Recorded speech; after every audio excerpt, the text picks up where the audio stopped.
que vamos a hablar esta mañana es del viaje de investigación, de los viajes de investigación o de la investigación que necesita del viaje. Yo creo que cuando ya no se pueda viajar, porque toda la población queriendo viajar se cuestionará quién debe y quién puede viajar, pero yo creo que lo que no se podrá cuestionar es el viaje de investigación, porque es necesario. Las personas que tenemos hoy aquí investigan en espacios difíciles, en espacios poco accesibles, algunos de los cuales se han convertido también en destinos turísticos, como es el caso de la Antártida, donde va los días más difíciles que haya turismo a la costa de las Marianas, de momento, pero lo habrá. Pero sí que es verdad que son espacios de difícil acceso a los que solamente se va porque es necesario investigar, porque es necesario llegar a ellos y saber qué hay allí y van a repercutir en el resto del planeta. El viaje de investigación es muy antiguo y ha habido periodos anteriores de la historia donde ha sido decisivo, como el siglo XVIII o el siglo XIX, y ahora también sigue siendo necesario, como digo, incluso cuando es fácil llegar a todas partes. Yo creo que yo conozco a dos de las personas que nos acompañan, a Cacho y a Héctor, cuentan unos viajes muy apasionantes, digamos, a la investigación. Los que no conocía es a los terceros ponentes, a los del aire, pero es la pata que completa todo, a Miguel Meseguer y a Ángel Aguirre, que nos hablarán de los viajes en globo, que es una cosa como muy romántica, pero que también puede tener un enfoque muy moderno y muy actual. Voy a pasar a presentar primero, ¿no? Sí. Voy a hablar primero unas breves palabras para presentar a Héctor y luego pasaré, cuando hable de proyectación, presentaré a él y después a los viajeros del globo. Héctor Salvador, para los que no los conozcáis, es gallego, de Lugo, aunque vive por todo el mundo, incluidas las Marianas, se convirtió en el primer español en bajar a uno de los puntos más profundos de la Tierra, las fosas de las Marianas, el punto más profundo de la Tierra, ascendió al abismo de la Sirena, que está a casi 11 kilómetros de profundidad, podríamos decir, ¿no? A bordo de un sumergible. Él es experto en construir batiscafos, los aparatos para descender al fondo de los mares, y bueno, trabaja ahora mismo también en el tema de la construcción de batiscafos y de aparatos para bajar a las profundidades marinas y descubrir un mundo al que, por muy viajeros que seáis todos, creo que ninguno hemos viajado. Es ese mundo submarino donde todo está por descubrir. Yo digo siempre que es lo más parecido a descubrir el espacio, un sitio inaccesible, y además tiene en común con otros viajes de investigación que se necesita una enorme inversión, no puede ir cualquiera. Esto es un trabajo de equipo al que se llega con muchísima inversión y con muchísimo dinero puesto previamente en investigación. Él nos va a contar un poco esta aventura y también nos contarás en qué estás ahora. Muchas gracias, Lola, y muchas gracias a Martín por la invitación para estar hoy aquí con vosotros, con viejos amigos y con nuevos amigos. Quería empezar mi presentación un poco con la reflexión de qué ha sido el océano en la historia de la humanidad. Es cierto que el océano ha estado presente desde los inicios, desde el Neolítico, como un medio de transporte, como una fuente de alimentos, pero siempre ha sido como un medio que da miedo, que inspira temor. De hecho, esta mañana lo pensaba mientras desayunábamos en Alcafulla. Hay muchas ciudades en el Mediterráneo que se construyeron a una distancia prudencial del mar. Al final, tenemos que pensar que gran parte de la población no sabía nadar. Por el mar venían las tormentas, por el mar venía el enemigo, los piratas. Por lo tanto, solo se acercaba alguien al mar cuando realmente necesitaba transportarse o realmente necesitaba pescar, pero no era un lugar de ocio tan próximo como tenemos hoy en día. No obstante, sí que hubo intentos de explorar el mar a lo largo de la historia de la humanidad. Es difícil saber quién fue el primero. Me encanta este grabado medieval que representa a Alejandro Magno en el 300 a.C. descendiendo un tonel transparente. No hay constancia histórica de que esto sea cierto, esto viene de un manuscrito del siglo XIII. No obstante, el texto que acompaña este grabado me parece que es hasta de rabiosa actualidad, cuando menciona, y solo leeré la última parte, ¿no? Que el mar, todo lo que el mar cubre es fertilidad, belleza, frondosidades vírgenes, exuberancia. Y dice, estate seguro, Aristóteles, que los hombres irán un día a conquistar sus riquezas y apoderarse de ellas. Me parece realmente increíble que en el siglo XIII ya hablasen de la riqueza que hay bajo las aguas y predijesen la explotación de los fondos marinos que estamos viendo actualmente. Estando aquí no puedo dejar de mencionar a Narcís Monturiol de Girona, de Figueras, que inventa a mediados del siglo XIX el barco pez, el Ictineo, con el objetivo de apoyar a los buzos que estaban bajando en apnea a pescar coral rojo en la costa brava. Muchos de estos buzos sufrían enfermedades compresivas al estar subiendo y bajando para buscar el coral, y Monturiol inventa este barco sumergible provisto de ventanas que permitía recorrer el arrecife, ver dónde estaba el coral e indicárselo a los buzos. Me gusta mencionarlo porque para mí este es el comienzo del vehículo sumergible de investigación. Hubo muchos otros intentos con fines militares para hundir un buque enemigo como el Handley, como el Peral, pero el de Monturiol es el primero con este fin de observación, de investigación, de estudiar el fondo marino. Tuvo un recorrido corto, lamentablemente, y no es hasta ya principios del siglo XX donde hay el primer vehículo ya con un objetivo concreto de realizar ciencia en el fondo marino. Este es la batisfera de Bibb y Barton. William Bibb, un naturalista estadounidense, recibe el contrato de estudiar toda la biodiversidad en las Bermudas. Y de aquella, la única forma de explorar el fondo marino era el buceo con escafandra, que tenía una profundidad máxima de 100 metros, 140 metros, y él quiere poder bajar a más profundidad, poder estudiar más todas las aguas que rodean a las Bermudas. Por lo tanto, escribe un artículo en el New York Times explicando el reto y le contesta a un ingeniero, Barton, que diseña esta esfera de acero con una única abertura, que sirve tanto de escotilla como de de cristal de cuarzo.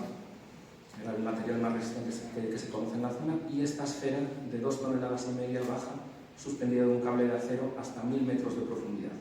Esta es la primera vez en la historia que se tenga constancia que un biólogo es capaz de observar la vida marina en su hábitat natural con sus propios ojos y realizar estos grabados como el que vemos en el mar. Como os podéis imaginar, colgar una esfera de acero con un cable de 1 kilómetro de largo en alta mar, eso es una bola de demolición, es realmente incómodo, y deciden que este es el límite práctico de la exploración submarina conectado con la superficie. Por lo tanto, el récord de Bibb y Barton permanece imbatido durante décadas, hasta que ya a finales de los 50, Auguste Piccard, el inventor suizo que de hecho siempre me hace gracia que haya inspirado la figura del profesor Tornasol de los cómics de Tintín, pues Piccard inventa el globo estratosférico, un globo que le permite ascender hasta, espero no equivocarme ante los expertos de los globos, unos 10.000 metros de altitud y observar la estratosfera. Una vez que tiene el globo estratosférico se le ocurre adaptarlo al medio submarino y crear lo que él llama el globo sumergible, el globo de buceo, que es este que ven aquí a la derecha en la imagen roja, que es el mismo concepto. Al final es una esfera de acero donde van las personas en un ambiente presurizado, a una atmósfera, y para flotabilidad, en vez de la bolsa de helio del globo, utiliza un depósito de gasolina. La gasolina es más ligera que el agua, tiene menos densidad, flota sobre el agua y es incompresible. Por lo tanto, permite que este gran depósito de gasolina le dé flotabilidad. Por lo tanto, funciona igual que un globo. Utiliza lastre para bajar y al soltar lastre vuelve a ascender.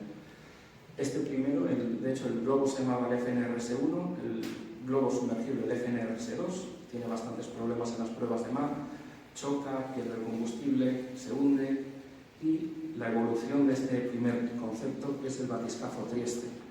Aquí quería aclarar simplemente la palabra batiscafo la utilizamos para describir el vehículo sumergible que viaja más en vertical que en horizontal.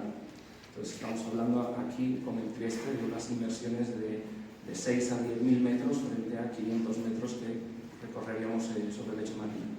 Bueno, pues el Trieste lo construyen en Italia, se vende a la Marina de los Estados Unidos con objetivo militar, de recuperar muestras del fondo, pero para probarlo, para certificarlo, tenían que hacer una inmersión a más profundidad que la cota operativa.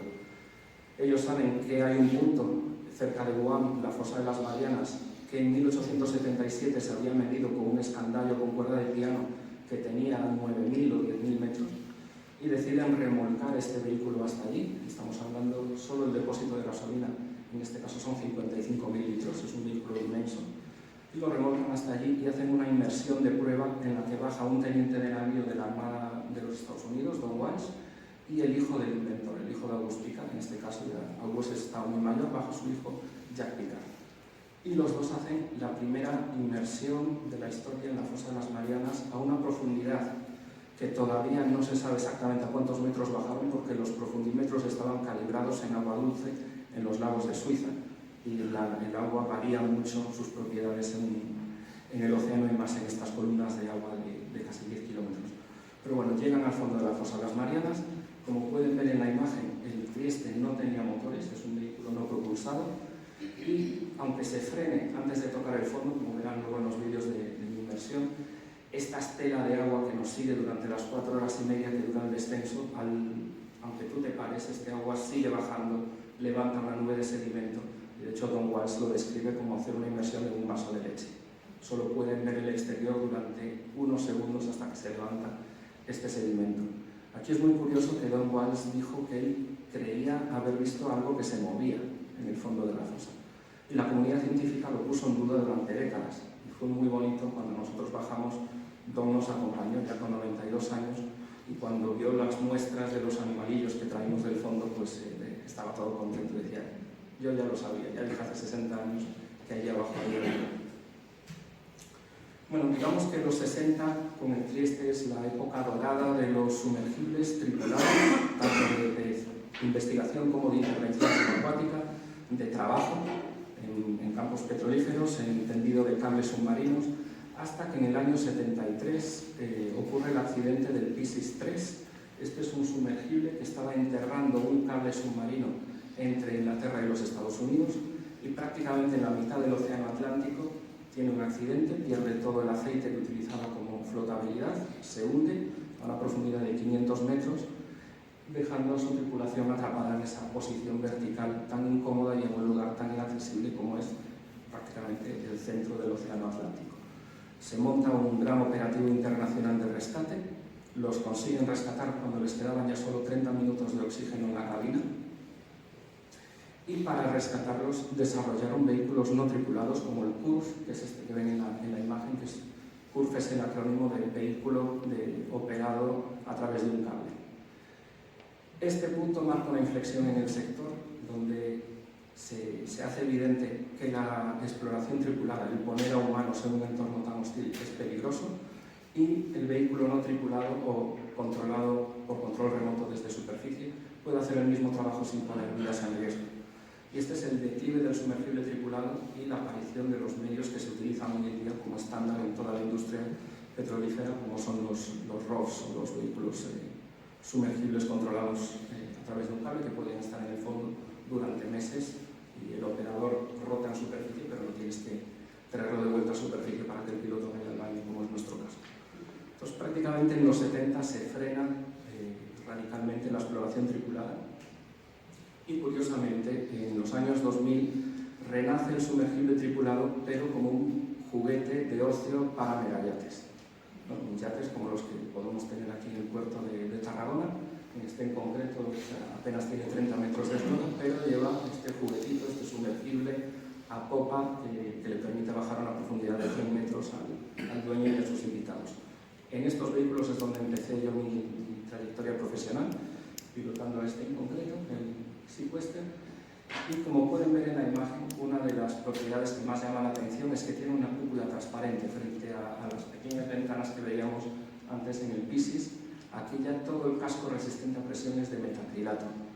Metacrilato, que es un plástico, pero es de gran resistencia y tiene una propiedad preciosa, que es que tiene el mismo índice de refracción que el agua de mar, de forma que cuando el metacrilato se sumerge, desaparece.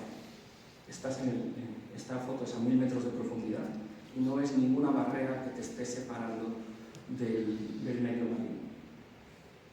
Entonces, bueno, pues esto que se empieza a utilizar de forma recreativa, pues como podemos ver en este pequeño vídeo, pido disculpas porque los he grabado con el móvil como piloto, no es que me dedique a hacer buenos vídeos. Pero pues aquí estamos a 700 metros en las Bahamas y vemos pues este tiburón zorro que viene con curiosidad a saludarnos, ¿no? A vernos. Y es precisamente esta posibilidad de observar la vida marina en su hábitat natural, de tener estos encuentros cara a cara con este tipo de animales que hacen que se empiece a retomar toda la exploración tripulada, porque no es lo mismo verlo en una cámara en blanco y negro o en un vídeo que poder estar ahí y sentir la emoción que es que venga uno de estos animales a saludarte.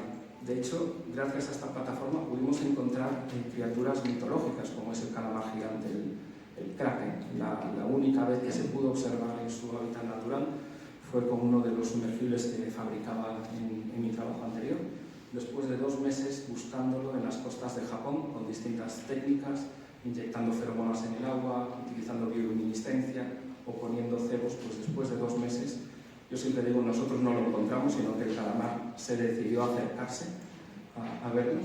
Y aquí pueden ver la criatura que vino, 8 metros de longitud. Los biólogos nos dijeron que se trataba de una cría.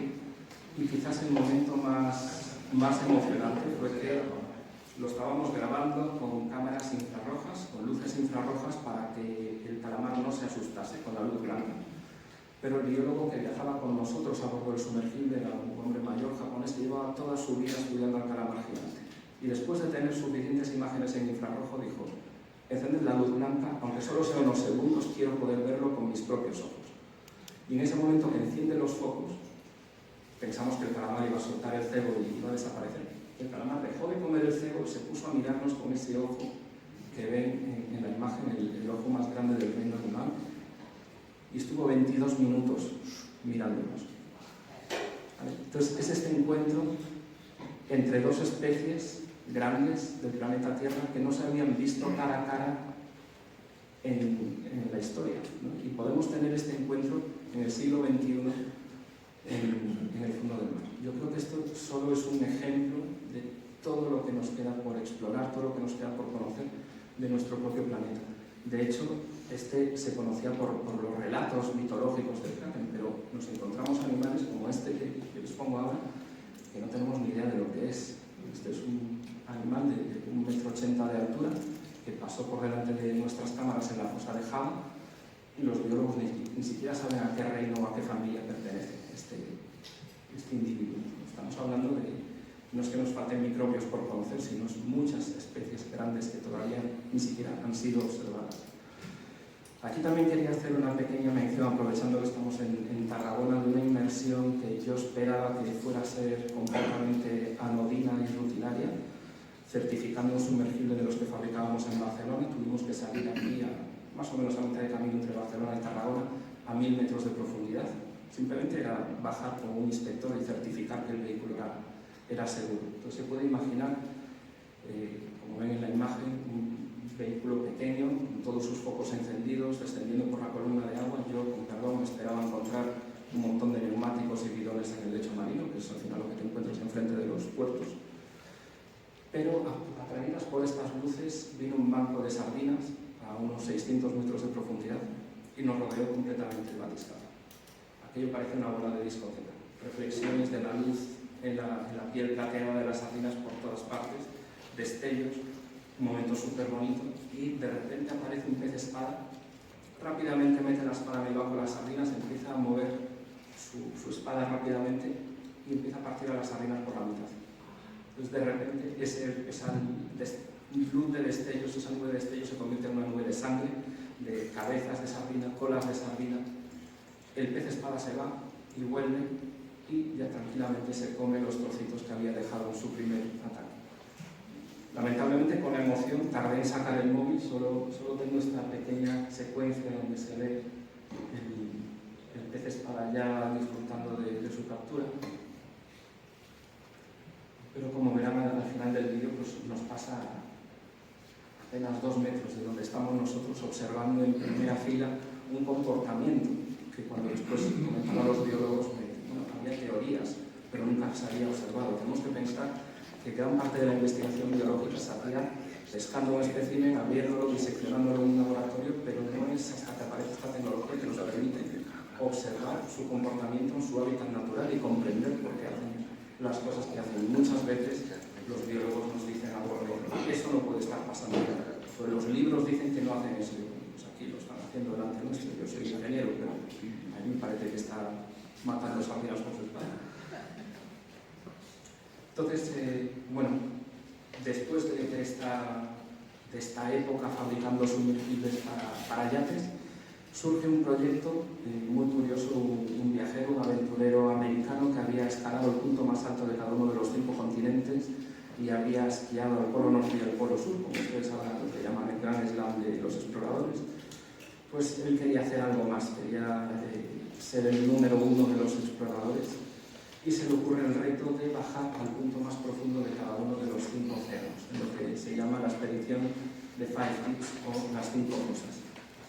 Nos propone el reto, como ingenieros, como fabricantes de sumergibles, de fabricar un vehículo en el que él pueda batir este récord y se pueda convertir en la primera persona en bajar a estos puntos. Para ponerlo un poco en contexto, pues como sabrán, rodeando las tierras emergidas, las masas continentales, tenemos lo que se conoce como plataforma continental, con una profundidad de 50-80 metros, que era tierra seca antes del último deshielo, de forma que encontramos restos arqueológicos muchas veces en esta plataforma continental. Está seguida por los taludes que bajan a las llanuras abisales con una profundidad media de 3.700 metros. Y las fosas son un punto muy singular, que son donde se generan los procesos de subducción tectónica, donde una placa tectónica oceánica está pasando por debajo de una placa tectónica continental y genera unos pliegues de gran profundidad, como pueden ver aquí, que llegan hasta los casi 11.000 metros, pero que solo constituyen un 2% de los océanos. Las fosas es algo muy puntual. Precisamente por este hecho de que el 98% de los océanos esté a 6.000 metros o menos, históricamente, quitando el Trieste que les comentaba antes, pues todos los sumergibles de investigación limitaban su cota máxima a 6.000 metros. Como esto ya cubría el 98% de los océanos, no se justificaba la inversión adicional en la complejidad técnica para bajar, acceder a apenas un 2% de los océanos.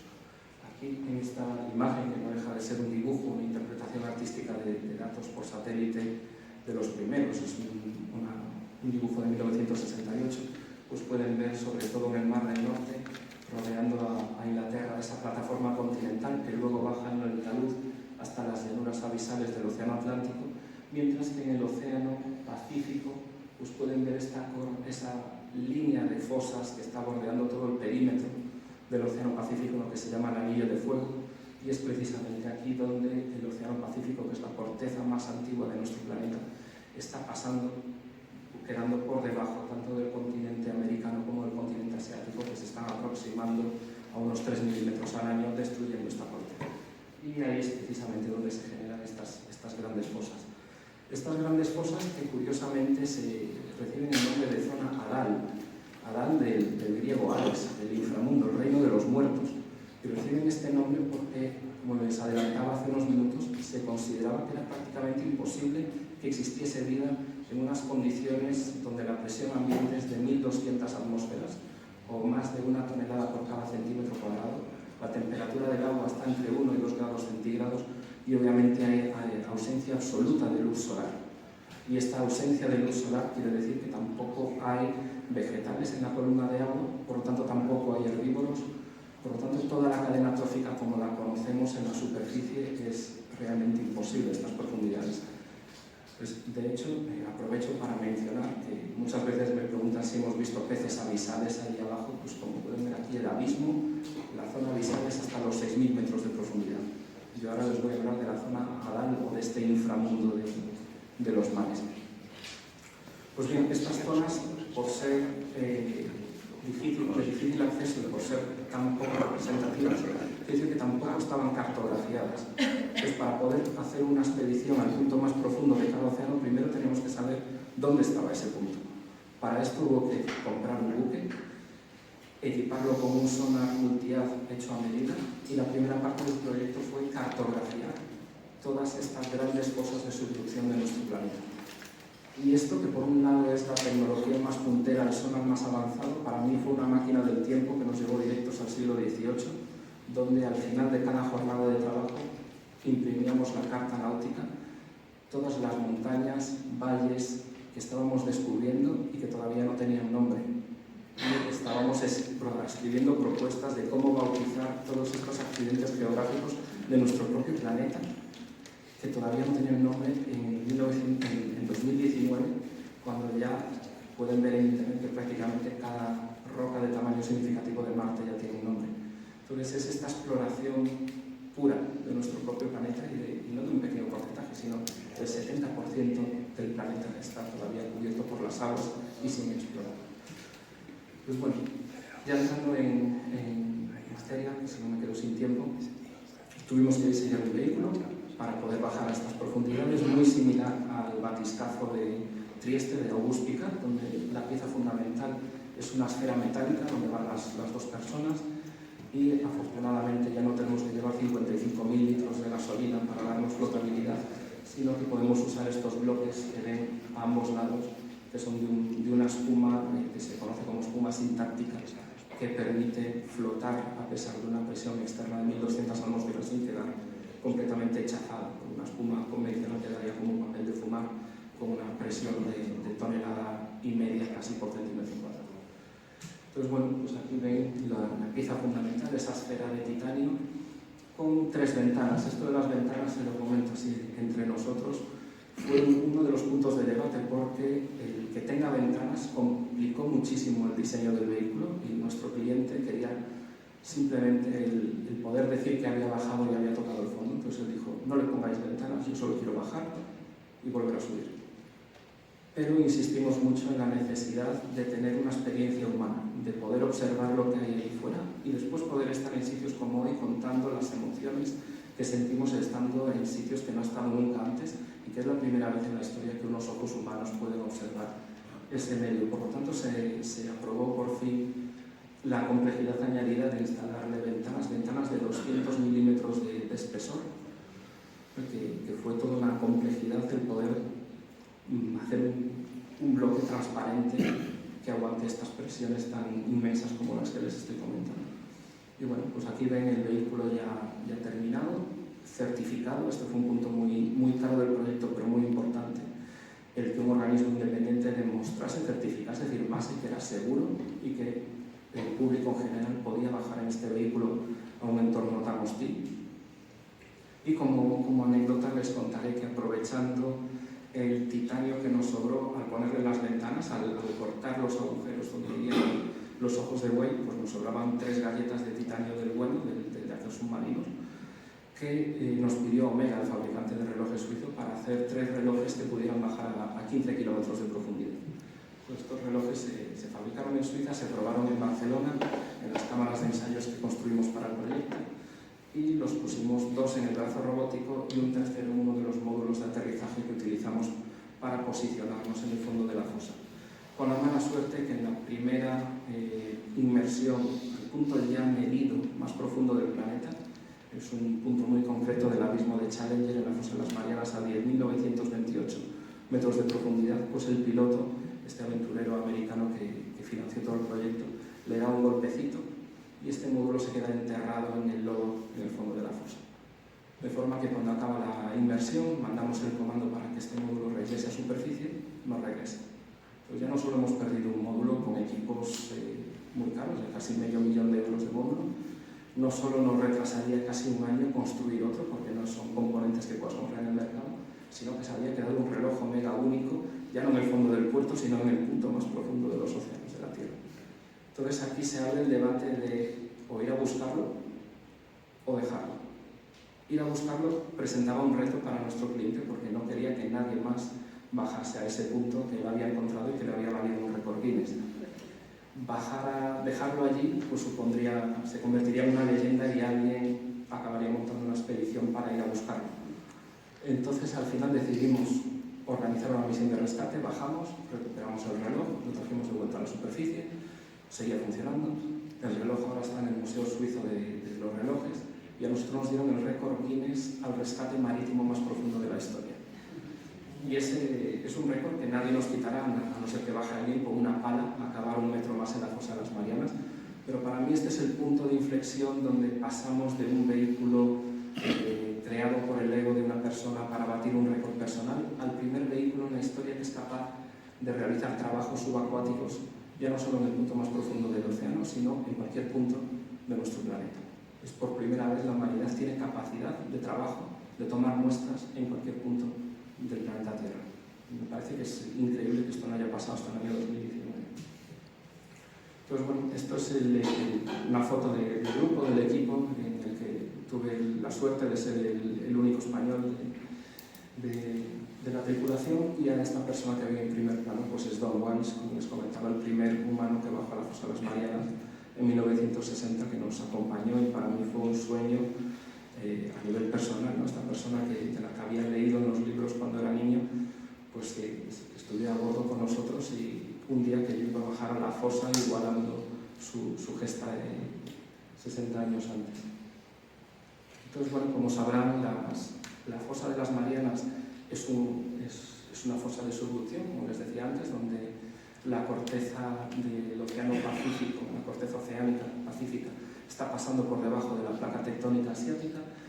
En este proceso de pasar una placa por debajo de la otra, levanta material, generando el arco de islas volcánicas de las Marianas. 10, vale, me apuro.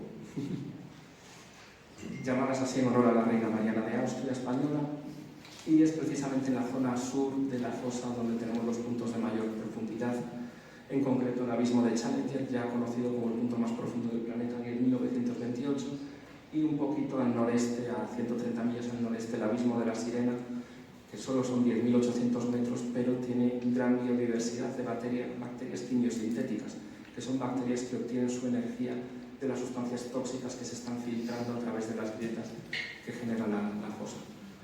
Entonces, bueno, pues ahí tuve la suerte de poder bajar el 21 de abril del 21 en una misión de rescate. Otro módulo de navegación se nos volvió a quedar atascado en el lecho marino. Tienen que tener en cuenta que, como este es el único vehículo que puede bajar a más de 6.000 metros, pues no hay posibilidad de rescate a más de 6.000. Y nuestro mayor temor es precisamente quedarnos atrapados en estos lodos del fondo, igual que cuando llevas catiuscas y pisas en el barro, que genera una succión. Pero en este caso nadie podría venir a sacarnos de ahí. Por lo tanto, montamos una misión de rescate de este módulo, ya sabíamos hacerlo gracias a la experiencia del reloj, y tuvimos que bajar a buscar este módulo de forma visual, pues había tenido un incendio a bordo y no se comunicaba. Por lo tanto, son 4 horas y media de descenso en la oscuridad más absoluta, viendo en el profundímetro cómo los números van corriendo 1.000 metros, 2.000 metros.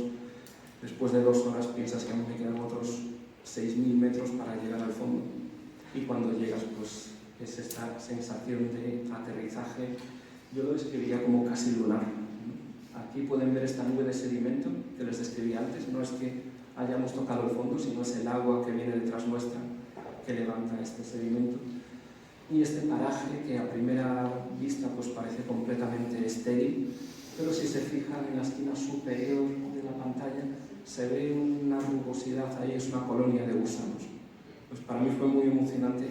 Según llegar, aún no hemos estabilizado el vehículo y ya estamos viendo vida. Y esta es una vida que estaba bajo el sedimento, pero después de 10-15 minutos empiezan a venir pequeños organismos, isópodos, anfípodos, bichitos ya de tamaño considerable, que vienen nadando a vernos, a ver si traemos comida. Pues al final son animales carroñeros que solo comen lo que cae desde la superficie y no se come nadie por el camino. Entonces, nuestra visita fue recibida con gran entusiasmo. Y aquí pueden ver el módulo que tenemos que rescatar y el punto final del Océano Pacífico. Esta curvatura final es ya donde la placa oceánica del Pacífico pasa por debajo del continente asiático, y justo al otro lado ya empieza el talud vertical ascendente con una inclinación bastante mayor que se ve a simple vista, como es ya la placa tectónica asiática. Entonces es muy emocionante también pensar que estas rocas que ven en la imagen pues son trozos del manto terrestre que están siendo arrancadas por la fricción entre placas tectónicas. Entonces es un punto donde estás viendo con tus propios ojos ya no solo la magnitud de la naturaleza, de ver una obra de 10 kilómetros de vertical, sino de estar viendo las fuerzas en acción que están dando forma al planeta. Después de este rescate tuvimos tiempo, pudimos para explorar el fondo, encontramos estas bacterias que os decía que hacen que el abismo de la Sirena sea tan singular, y pudimos tomar una muestra y traerla de vuelta a superficie, que es la primera muestra que se obtiene de estas bacterias, que hay biólogos que creen que puede ser el origen de la vida en la Tierra, que en un planeta primigenio con una atmósfera tóxica, pues la vida se generase a través de estas bacterias biosintéticas que luego migrasen hasta la superficie y colonizasen el resto del planeta. Rápidamente mencionar otras cosas que nos encontramos en el fondo de la fosa, lamentablemente plástico. Esto que ven aquí en el círculo rojo es una bolsa de patatas fritas a 10 kilómetros de profundidad. Y esta otra foto, esto es a menos profundidad, es apenas a 1000 metros, es un cangrejo que ha utilizado un guante de cocina para camuflarse. Es un cangrejo que normalmente lleva una hojita encima para ocultarse a sus depredadores, pero este en vez de hojas, pues lo mejor que pudo encontrar fue un guante de látex. Entonces son ejemplos que rompen el corazón, pero que no son aislados. Tristemente, en todas las inversiones que he hecho en mi carrera encontramos restos de basura, hasta el punto que muchas de las especies nuevas que descubrimos, este es uno de los anfípodos que mencionaba antes que viven en el fondo de la fosa, una especie nueva, estamos descubriendo 4 o 5 especies por inmersión. Primera vez que se toma una muestra de este animal y se abre en el laboratorio, tiene el intestino lleno de plástico. De hecho, esto motivó que su nombre se bautizase ya como Eurígenes plasticus, para que quede constancia que nunca sabremos cómo era este animal antes de que el ser humano llenase el océano de microplásticos, y es un problema que lamentablemente no tiene una solución a corto plazo porque ya han inundado el 100% de la columna de agua. Simplemente pasar por encima, para luego podemos hablarlo en coloquio, con alguna pausa de café. Otras misiones singulares que hicimos con este vehículo, aprovechando que tenemos capacidad de acceso a prácticamente cualquier punto de cualquier océano. Este es el epicentro del maremoto de Fukushima. Este es el desprendimiento de tierra que generó ese maremoto en el año 2011. Es la primera vez que pueden ir biólogos in situ a ver no solo lo que generó el maremoto, sino las grietas y la inestabilidad de la zona que dará lugar a nuevos desprendimientos. O sea, ese no fue un suceso aislado. Por otro lado, tenemos los nódulos de manganeso, estos esferas, cristales metálicos que se están generando en el lecho marino, que ahora abren el gran debate sobre su valor comercial. Se está hablando mucho de minería del océano profundo, de extracción de estas tierras raras, pero por otro lado se plantea la teoría de que estos metales son los que están generando al menos la mitad del oxígeno que respiramos a través de un proceso de hidrólisis del agua. Entonces es increíble cómo nuestra vida en este planeta depende de los océanos. Al final son la base tanto del oxígeno que respiramos, son el sumidero del CO2 que emitimos, son la base de nuestra cadena alimentaria, regulación de temperaturas del planeta, y sin entenderlos estamos ya hablando de su explotación comercial, como ya nos advertían en el siglo XIII en aquel manuscrito que les ponía al principio. El Titanic lo dejo, que este lo conocen todos ya. Y ahora, pues el proyecto en el que estoy trabajando es un buque oceanográfico noruego, es este que viene en la imagen, es el yate privado más grande del mundo, con 200 metros de eslora, que lleva un batiscafo también transparente que puede bajar hasta 2.500 metros de profundidad. Es lo más profundo que se habrá bajado, si nos sale bien la inversión del mes que viene. Y para que se haga una idea, este es el espesor del casco. Estamos hablando casi de medio metro de espesor en una esfera que ópticamente parece completamente transparente. Y bueno, pues un poco el objetivo de este buque, de esta expedición, es comprender mejor los océanos. Ya para terminar, Jacques Cousteau siempre decía que solo protegemos lo que amamos y solo amamos lo que conocemos. Nosotros somos un poco más pragmáticos y, dejando la parte romántica de lado, para poder proteger los océanos tenemos que entenderlos, porque si no sería arrogante decir que sabemos protegerlos cuando ni siquiera hemos explorado más de un 6% de los océanos. Pues este simplemente es una imagen del proyecto Seabed 2030 que pretende mapear, al menos tener batimetría o cartografía del 100% de los océanos antes del año 2030, Cuando este proyecto se lanza en el año 2017, apenas había cartografiado un 7% de los océanos. Hoy en día, a fecha de hoy, que miré esta mañana, ya vamos por el 26%. ¿Vale? Se ha hecho mucho desde el año 2017, aún queda mucho por hacer, nos quedan 5 años para lograr este objetivo, pero piensen que si solo conocemos el 26% del 70% de nuestro planeta, es que aún nos queda más de la mitad de nuestro planeta por cartografiar.